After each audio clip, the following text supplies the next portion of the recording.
Good morning, good morning, good morning guys. Ayun, mayroon na naman tayong luto today. Ayan yung ating Bicol Express. Wow, ang sarap ng ating Bicol Express. Nilagyan ko to ng ng sitaw. Ayan, ginisa natin sa kaunting bagoong at saka liempo. Ayan yung ating Bicol Express. Okay, yan ang ating ceiling green. Lalagyan natin ng kaunting ceiling green para masarap yung ating Bicol Express. Wow! At mayroon din tayong tortang dilis guys. Ito yung ating tortang dilis.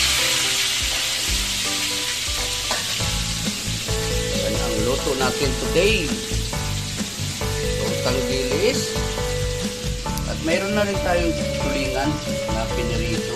Yan yung ating tulingan na prito.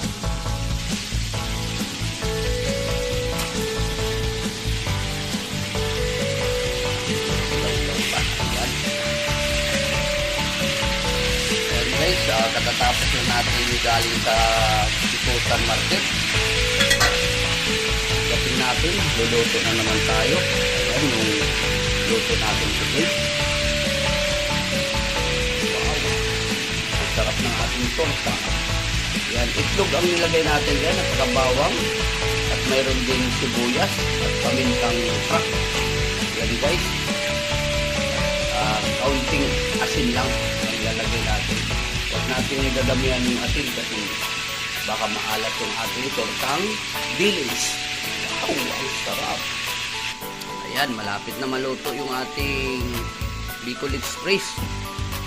30 minutes, luto na po ito yung ating Bicol Express. Painiin na lang natin para medyo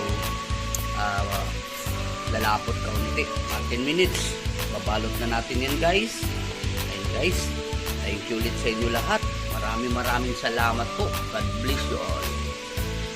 Thank you.